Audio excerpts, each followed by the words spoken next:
Good day of the week, listeners. It's ya boy Crispy, and you are tuned in to Final Thoughts Media Podcast Edition. So open your ears and have a great day on purpose.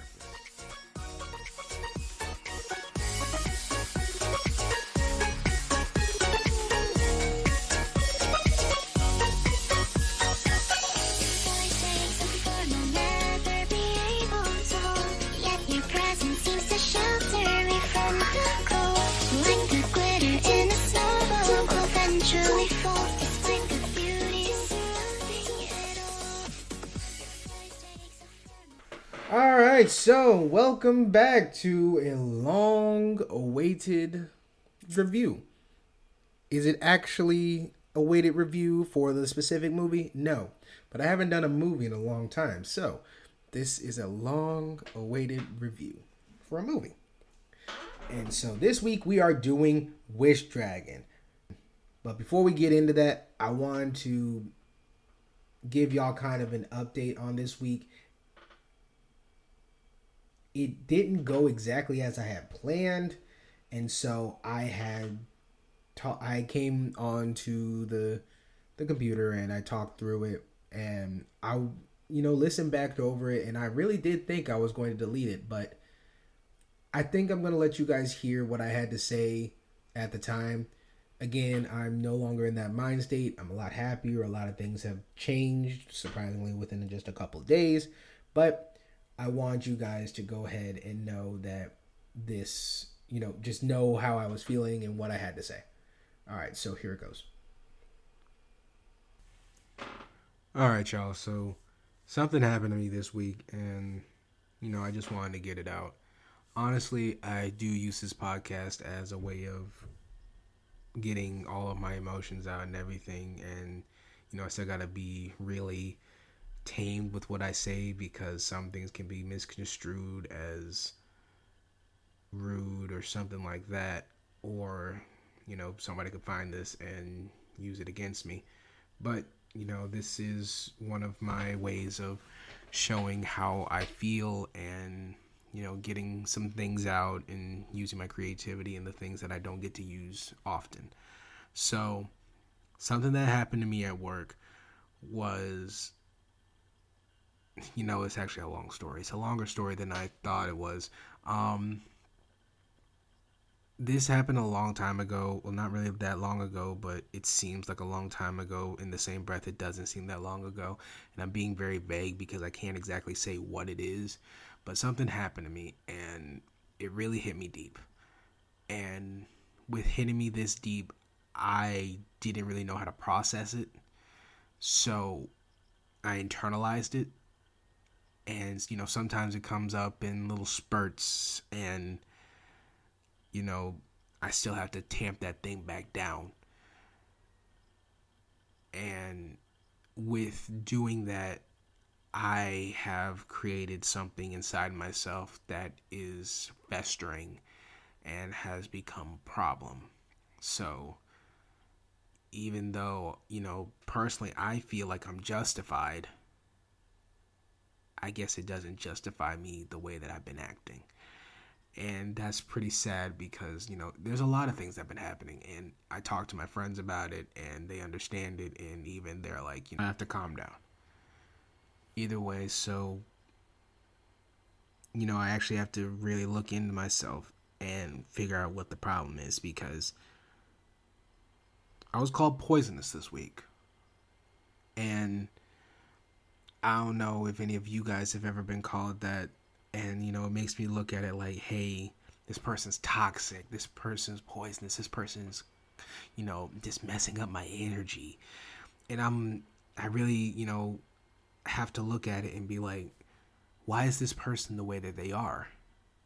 And I'm specifically talking to the men right now. Ladies, I'm sorry, this is just something that's coming from me, and it's coming from my heart. My dudes, it's okay to let out those emotions. Just do it at the right time. Like, I've been wanting to cry so hard for so long that, like I said, it's become a problem, and it's gotten into my work. It's gotten into relationships with my friends. Like, I'm just a big ball of anger. And unfortunately, I didn't get the other part of my family where it's a, you know, quick big fire and then gone. I'm a slow burn. So it kind of sucks, but it's true, and I need to, pray about it and seek God's wisdom and his mercy and guidance, because honestly this thing hurts so bad. And because it's becoming a problem, I have to really, really, really focus and fight while also still fighting what I've been dealing with for how long now. Because honestly, no one cares. Yeah, you have friends and you know stuff like that, but in all reality, you are the only one going through what you're going through.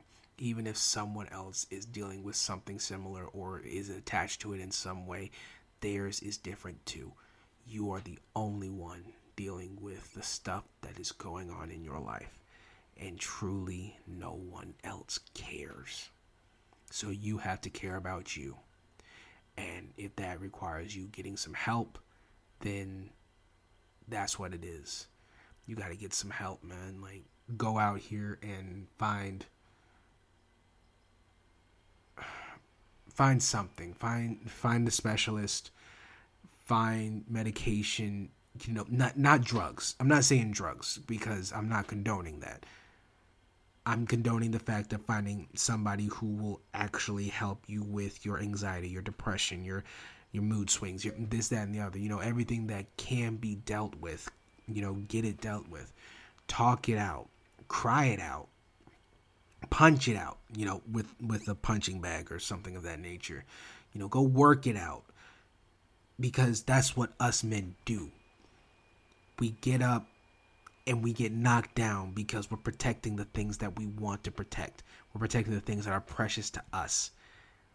And we can't let them, the enemy, our family, our friends, just the world see us down. We got to get up, rise up, build up, because that's just what we do. That's all I really had to say. I want to go into depth with it, but these are things that I'm learning, and this is something I wanted to get off my chest. Guys, it's okay. It's okay to have these emotions, because if you let this thing get too deep, too enrooted in you, you will go to your most bare human emotion, and it will not be pretty. You will lose everything. And that's no cap. That's all I had to say, y'all. Let's get back. All right, so back to our regularly scheduled programming. Wish Dragon is a 2021 movie produced by Sony Pictures Animation. Is an hour and 38 minutes long. It is produced by Aaron Warner, Chris Brimble, hopefully, and Jackie Chan. Ooh, nice. Let's see. We go to the cast. Jimmy Wong is Din Sung. John Shao is Long the Dragon. Constance Wu is Mrs. Song. Natasha Liu Bordizzo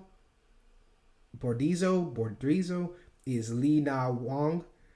Jimmy O Yang is the short goon. Aaron Yo is Pockets. Will Yoon Lee is Mr. Wong, and Ronnie Shang is the Pippa Dragon. I'm going to go ahead and say this is a spoiler. It's been out for quite a bit of time now, but I'm going to go ahead and just say spoiler. So, the movie description is described as determined teen Din is longing to reconnect with his childhood best friend when he meets a wish-granting dragon that shows him the magic of possibilities. Isn't that sweet? So, we first get into this, and you immediately think that this is a love story. Just like from the very start, you think this is a love story, and I'm really happy that they didn't go in that way. They did, but they didn't. I'll explain a little bit later. You see that the movie is very colorful. Seeing as it's a kids movie and supposed to keep keep the kids entertained. I'm glad that it is this colorful. But not only that, they use colors that aren't normally prominent in media, such as magenta, lavender, purple, pink, etc. Very bright colors. Very happy. I was very happy watching this just from the get. Let's see. Watching Din and Lee as children are adorable. Their personalities complement each other very well. Lee is dramatic, and Din is a little bit more laid back, but both of them are adventurous and love dragons. It's incredibly cute. So again, gotta kind of roll back. We get into the movie and we meet Din and Lee. Din is the boy. He is getting bullied at school because his mom wasn't around, and Lee just pelted a rock at the dude, and it was funny. But that was the start of their friendship. Is Lee coming to the rescue, being that friend that Din really needed at the time, and Lee wasn't much better off because her father was very absent. They even had a chicken, and it was hilarious when it died. All right, I know how that sounds, but let me finish. At the gravesite of their chicken, I don't remember the chicken's name, but they were both eating the chicken leg, and they were just so sad and remorseful, and they're like, oh man, this is so good and delicious. So it was pretty funny. They made in movie cliche fashion a promise to be friends forever, and then Lee had to move away. Like, next scene, had to move away. Difference being is that Lee nor her father wanted to leave, and it's very obvious to see that. They're just like, this is a better life because they live in the slums. So this is a better life. This is how we progress. And even though they didn't want to, this was a better choice. Let's see. We then do a time skip, and we see Din driving around doing his job, and we meet the Pippa God, and he is very funny. He presents himself as an old man sitting in the ruins of a house in his underwear, playing a centaur or a lute. I really couldn't tell, but he was like, da da da da da, and he just straight up says, "I am a god." And like any sane person, Din doesn't really indulge him, but like a good person, he's really kind to him. Like, okay, so here's your noodles. And that was really nice. I enjoyed that scene. I enjoyed him. He's a weird old man. This in this scenario, it really does happen as what would you do if some old guy started screaming, "I am a god," and then gave you this trinket saying, "Hey, this is my payment." Like, okay, I'm gonna take this, and I'm gonna take this out of my tips. So we're gonna go. Have a great day. Later, Din goes home, and the entire community knows and loves him. Kind of reminds me of my home, and just like that, when he's exposed for doing what he's not supposed to do, everyone is nosy and no longer praises him, and that's something that I can really connect with. That's something I can really connect with. The main villain is then introduced later after that, and he really reminds me of Orochimaru from Naruto. Shout outs to the Naruto fans out there. The way he moves, his demeanor, his attitude, it truly screams Snake Man. And this man's skill with his feet are amazing. I'm like, those are some goals right there. That's how good I want to be with my feet. But he's very, nimble and sly and, just going around and around, much like a snake. So that's what he reminds me of. We then find Din on the roof of one of the buildings, trying out what he wants to say to Lee when he goes to see her at her party, because he wants to get in there. And it's really cute how he paces back and forth on the billboard trying to find the right words. Surprisingly, feeling a lot more genuine than other times that I've seen a similar thing, because he's more. It's more. I'm a teenager and not a grown man trying to figure this out. Is really they did a good job showing the emotion and the hardship that comes to talking to girls. And some of you know exactly what I mean. So then, much like in cliche form, his pants rip on the roof and they shred into a million pieces, and then the suit falls apart. And as weird as it sounds, that is when I became 100% invested, because, like I said, with this being more of a realistic type of scene right here, just that happening is like it's a what can go wrong moment, and then everything goes wrong at that moment. And he spent months trying to get this suit, and getting money, skipping class, even though he's skipping class, but he's still doing the work. He's doing all this trying to get in touch with his friend, and then everything falls apart. But then we finally get to meet Long. He wishes something. He wishes something, and that activates the little teapot, and that brings out Long, and we finally get to meet him. And honestly, he's just a more arrogant version of Genie from Aladdin. Rest in peace, Robin Williams. But then Din's reaction was so comical. Am I dead? Grandma! It's Din! I fell off the roof! No, no, no, no, Where's no, the light? no, I'm no, no, coming no. for you! No, you're very much alive. I was just on the ground laughing. I really hope that my neighbors didn't hear it, because it was very loud and very obvious that this was just funny to me. He then proceeds to ask a million questions, touching Long all over, and then ask if he can breathe fire. And then he does this really funny noise. And I'm just like, you're a child. You are so pure, but you are such a child. Now, something I like that they did here that they did not do in Aladdin was the making the wish making and the genie's confinement less of a life sentence and more of a punishment. He has to serve 10 masters, and then you can go. Then he can go into the spirit worlds, and hopefully you learn something by then. Uh, a little after, we hit into a fight scene, and honestly, I think that this is the one thing, or when they do a fight scene, this is kind of the thing that brings it down from a 10. They try too hard, and in their trying, it makes it look silly. Afterwards, the shady businessman, there's a shady businessman on the line, and obviously it's Lee's father. Nothing really left to the imagination with that silhouette. I really wish they would have done better, but like I said, that whole scene was just, it was a bit much. Speaking of parents, I love Din's mom. She's truly the plain human parent. All she wants is the best for her son, and for him to not have to live the life that she and him have been living now.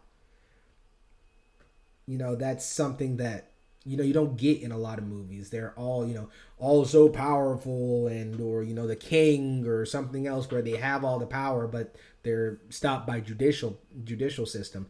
But here it's just Din's mom is like on cast.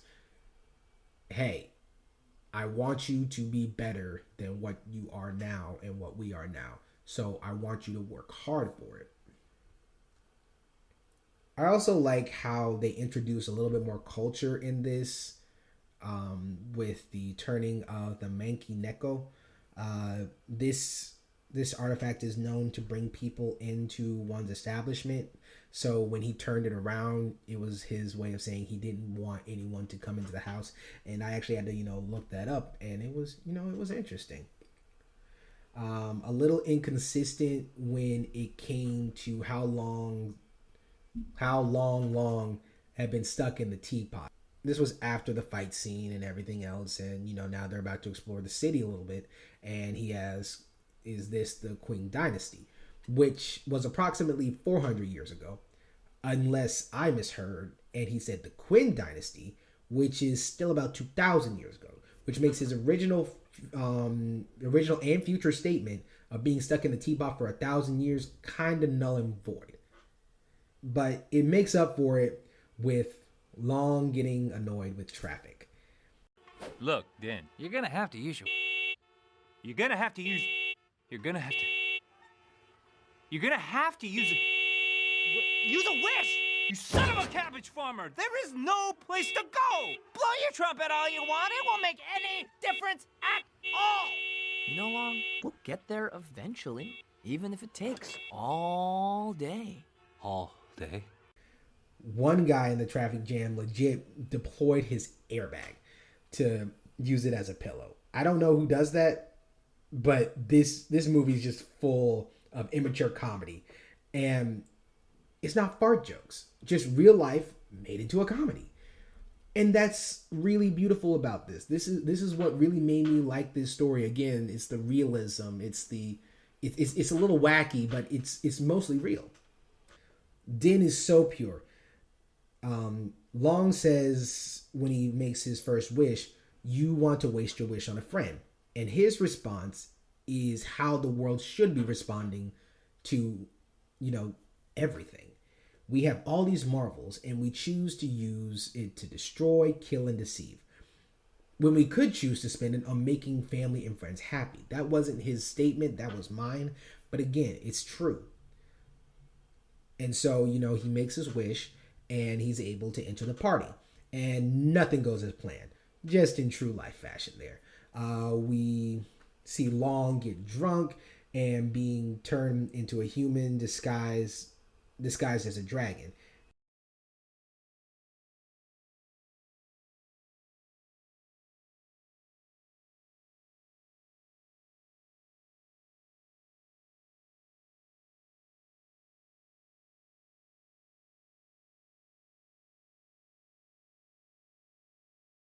She ends up hunting them down like, oh, you are nice. And it's funny because of the situation.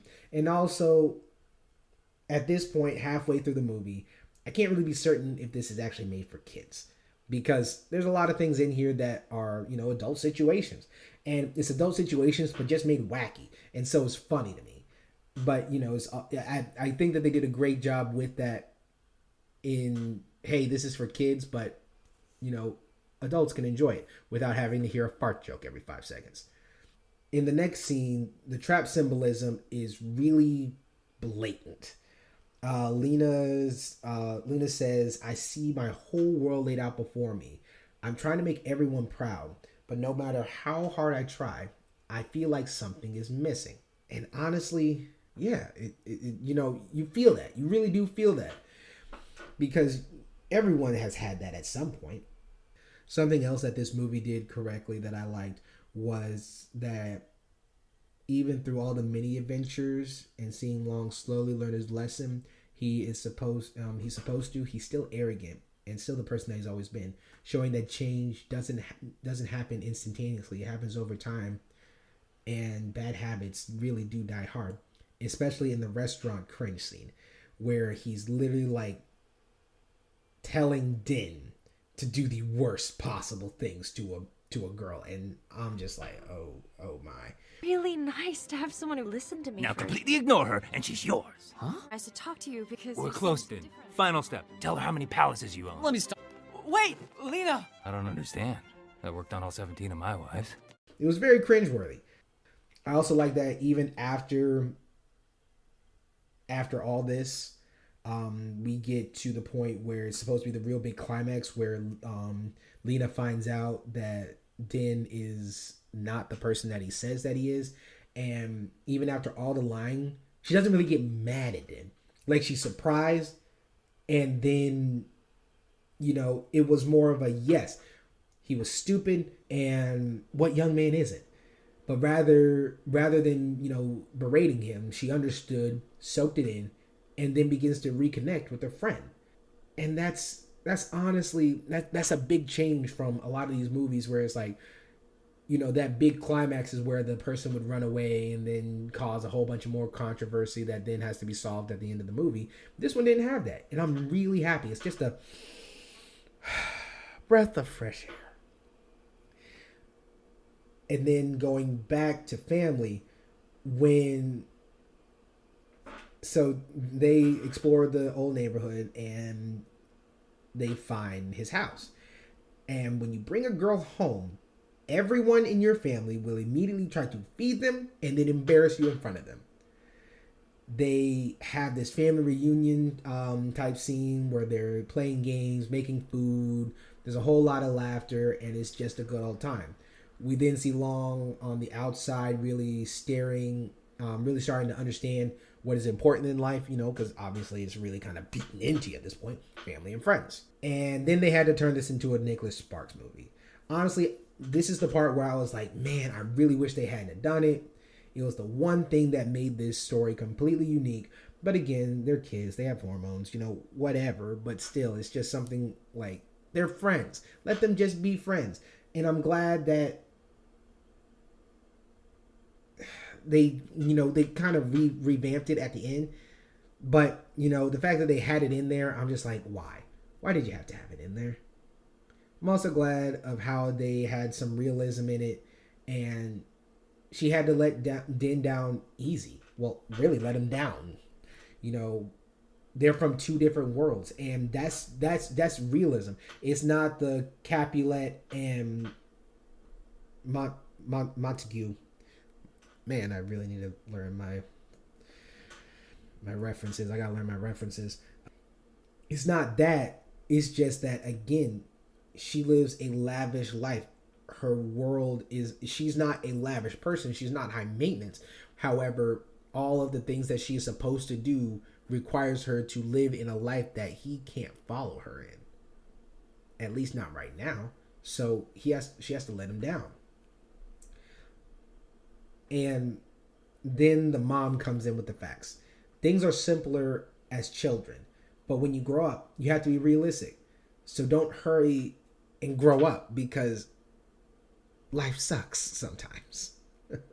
Like I said back in the thing, things happen, and you really have to learn who you are and be happy with who you are and be realistic about what situation you're in.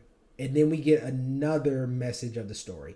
After Den is about to make his final wish, we get Long's backstory and how he was really a horrible person, like a really horrible person. He says that money cannot buy the things that you care about, and what you care about is important. I love that even with this revelation, Long still admits that he doesn't understand. But he did learn something when he met one of his masters that wasn't a greedy tyrant, because as you can see, most of the people that he was around obviously wished for about the same thing. So he got really, hey, this guy's going to do the same thing. He's not really a diamond in the rough type thing. He's just everybody else. And so I'm glad to see that, he's like, I don't exactly understand, but I'm learning. Then Pockets gets the teapot, and we get a 100% ripoff of Aladdin when Jafar gets the lamp. Only difference is that he chose the Midas touch over being the most powerful genie, and the girl Lee is too young to be doing what Jasmine was doing. So, as predicted with this, Pockets turns himself into gold, and that's the end of him. Next, he turns Long into gold, which was predictable too. However, Pockets shattering on the way down to the bridge was actually a surprise. And that was a nice touch because, with Aladdin, you had him go into the lamp and it was like, oh, that's the end of him. And, Genie flicking him away into the Cave of Secrets or Cave of Wonders. And, that obviously wasn't the end of him. This is the end of Pockets. He will not be coming back. Long then dies, obviously, and he argues with the Pippa Dragon to bring him back. And it's honestly one of the most comedic moments. It takes you right out of everyone dying on screen and just says, "You're an old man in a skirt." just straight up disrespectful to the pepper god. And it's just funny because it's that comedic relief, and I really appreciate it now because, again, everybody's dying. It's kind of somber. He comes back as a wish dragon and has to serve 10 masters, and then Din saves the day with his final wish. Surprisingly enough, when we get to see Long again, he's in a new teapot, and I honestly thought that he would have wished for Long to be like human or be free to do what he wants or stuff like that. But there's a lot of maturity in this movie. At the end of it, Din and Lee are able to be friends, and the whole problem that was really over, the overall problem of Lee's family, going broke essentially, kind of resolved itself with a shop for soup and noodles and stuff like that. And the mom is now in a better situation, Din's in a better situation, Lee's able to live her life the way that she wants to, and everything's kind of resolved. Like I said, with Long becoming another a dragon for another 10 masters, like I said, that was completely different, and it was, again, very refreshing, because you think, man, this is really just going to be Aladdin and it's going to be real similar and everything. And yeah, it's similar, but it's not exact. And so that's something I like. Afterwards, the goons wishes, you see kind of the, I wouldn't say repercussions, but just the consequences of them. And it's not even a bad consequence. One of the shorter goons wishes for longer legs, and the other one wishes for puppies. And you really can't be mad. They're just two simpletons. And, you love it. And that's pretty much the end of this movie. So my final thoughts on it: is it an Aladdin ripoff? Yes. Completely, utterly, it's an Aladdin ripoff. Would I watch it again? Yes. I told you exactly what I thought about it throughout this review. And honestly, it's going into it's a good movie. It's something that I would definitely recommend. And I would give it...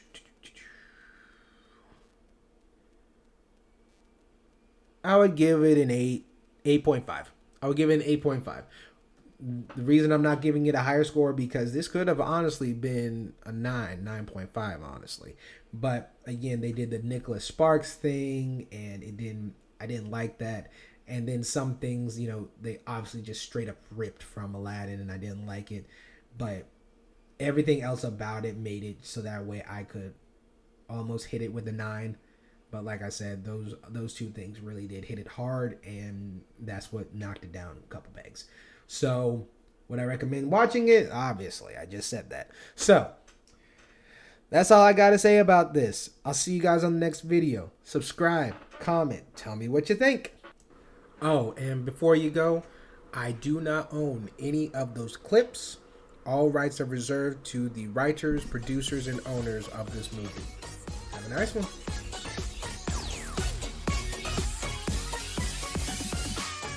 Well, that about does it for this episode. This is Chris B signing off. You can find me on Instagram at Final Thoughts Media, or go to my YouTube channel, Final Thoughts Media. Catch you guys on the next episode, and have a great day.